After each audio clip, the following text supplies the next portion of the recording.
Yeah, so that was crazy. So there's a couple times that I went back and forth. I've been back and forth a lot, but at one point in time, I honestly felt like I was a foreigner in my own city, and it was a really weird feeling because I'm born and raised here, and I have a lot of friends here, but because I was out of the professional loop for so long, I like, it's bad. You're not supposed to compare yourself, but you start to like look at your friends and like how successful they are and like how they've stayed steady in their jobs. And then some people were like, wow, you've been on all of these adventures. Like, that's really cool.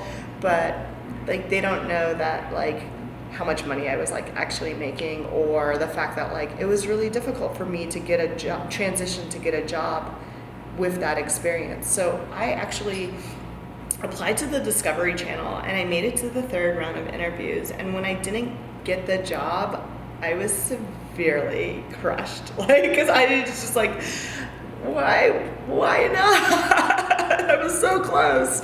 And one of the things they told me was that like I didn't have enough tech experience. And at the time I was like, well, fine. But I started driving for Lyft, and while I was driving, one passenger told me that there's a job for everybody in IT, and I was like, what are you talking about? And he's like, you don't have to code or network, like you could be doing sales or HR. And then that started to get me like a little bit more warmed up to IT, because I was like, oh, okay, maybe it's not just all coding. And then I had another passenger tell me how he was like completely self-taught and how he took all these courses and online, and then he was able to like up his salary in like 5-year time span of just like getting all of these certs. And then all of a sudden he went from like making like, I don't know what he, like 60 to like 100. And I was like driving Lyft, I'm like, wow, that sounds really nice. Like maybe I should consider this IT thing more. And then I had the opportunity to be a part of this group that's called Streetwise Partners, and it was an incredible resource for me.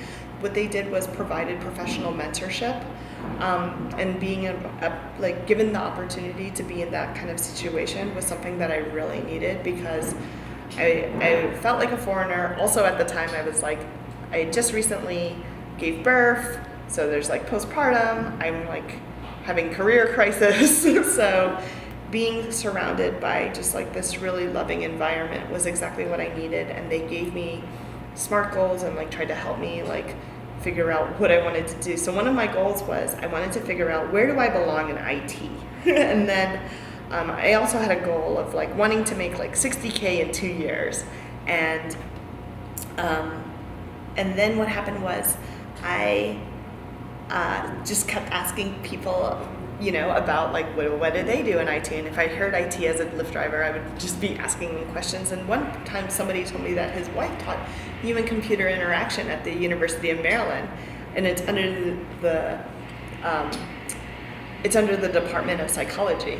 Human computer action under the Department of Psychology? Wait a minute, I have a degree in that. What's that? And so I researched deeper, and it was user experience design. And I said, oh my gosh, wait, this is what I've been waiting for. This is like psychology and tech. This is really cool. Plus design. So what I did was I hacked my Facebook into my LinkedIn, and I started contacting like, who do I know who's a UX designer?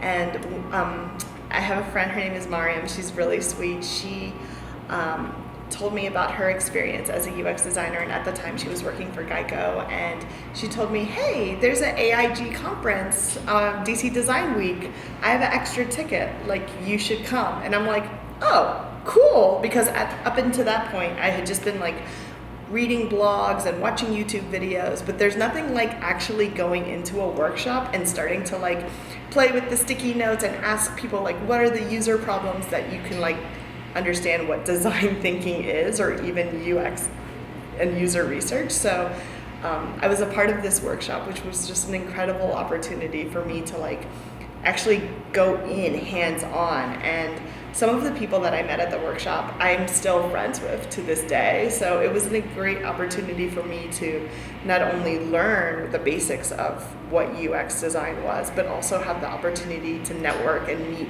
other women in tech who were super supportive. that workshop really like changed like my life in the sense of like taking part in that workshop, I was like, okay, I can find a home in UX design. Like there's no more like question about it. And then after that, I started taking more classes, and people found out that I was taking classes at GA, and they were like, why don't you apply for their full-time program? I'm like, haha, it's really expensive. Like, I don't think I can afford that. And then they said, well, there's a scholarship. And I said, well, okay.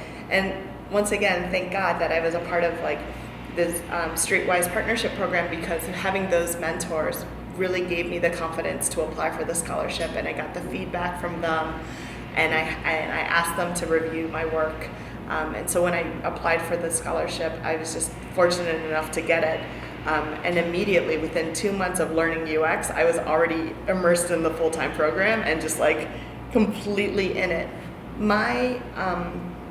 The end of the course, we did superlatives, and I got the superlative of like most likely to write on any surface and most likely to use their hands.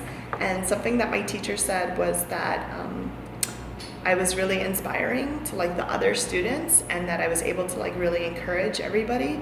And that was a crazy feeling for me, because just a couple months ago, I was feeling extremely lost and confused about like my identity and what I was doing, and then to be able to be in a space where people are looking up to me and like I'm a mentor or I have something to give, like that's an incredibly empowering experience. And so for me, I'm very happy to find a home in UX design, and I don't know what my title will be in the future, but I know that like the design thinking will never get out of me, and it's something that's going to stay.